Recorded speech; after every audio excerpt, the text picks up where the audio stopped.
Welcome back to the channel, guys. Welcome back to the another video. In today's video, I'm going to talk about iOS 18.5 beta 4. So iOS 18.5 beta 4 is out and I'm using this version from last 24 hours.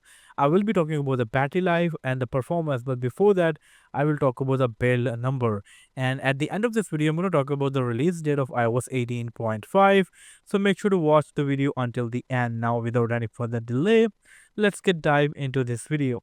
So first thing, let's talk about the bill number over here. So I will go into the journal about section, and over here, this is the bill number 22F5068A. There is A at the end of the bill number. Important thing.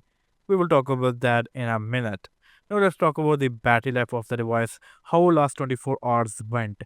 I use the device for different stuff. And here it is. As you can see, I'm able to use it for a 50%. It's slightly up than 50%. You can consider this 52 or 53%.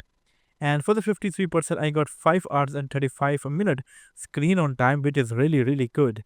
And screen off time is 2 hours and 25 minutes, which is like stuff having in the background. Now, during this time, I use Netflix for a 1 hour 5 minute. I am active on WhatsApp. I use Instagram, photos, YouTube, TikTok, and some other applications, as you can see. Now, after using it for 24 hours, this is a really good screen on time.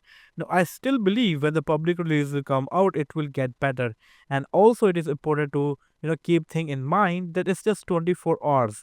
iOS updates always take couple of days to get better, so I think it's gonna better even better than this one after a couple of days. So yeah, 5 hours 35 minutes. So yeah, big thumbs up for the battery life. Battery life went really good from last 24 hours. Definitely, I will post another video after 3 days of testing, like battery life testing for 3 days. That video will come very soon. Now I want to talk about the performance. I haven't faced anything over here. One thing I want to talk about that is very important, and that is not about the beta 4, that is about the beta 3. A weird thing happened on beta 3. Like, I was clicking pictures on Instagram and all of a sudden my phone goes dark. It goes black. I was like, oh my god, what happened? I was just using Instagram. I was clicking pictures on Instagram and screen was black, completely black. It happened on the beta 3 one day before the beta 4, and after like 5 minutes, I guess, the phone restarted automatically. I was trying to restart, nothing was happening. I was like in shock and I was very confused, but I don't know what. But it restarted like after a couple of minutes, and that was a very disturbing few minutes. But that was beta 3. I haven't faced that in beta 4, so which is a good thing. Now, if I talk about the Geekbench, importantly, now the score seems better. I ran the test right after installing the update, and I got 3258 on a single core, while 8166 on a multi-core. Now, this is slightly lower than the average one, which is a bad thing, and the multi-core score is slightly higher than the average one, as you can see. So after using it for a couple of hours, I ran the test again, and this time I got 3361 on a single core, while 8375 on a multi-core.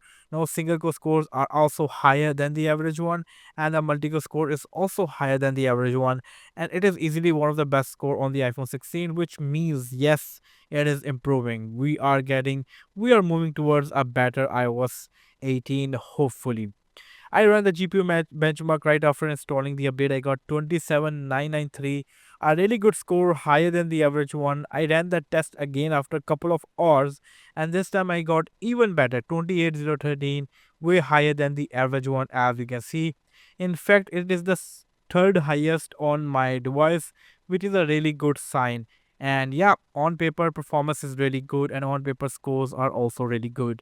Now I want to talk about the release date of iOS 18.5.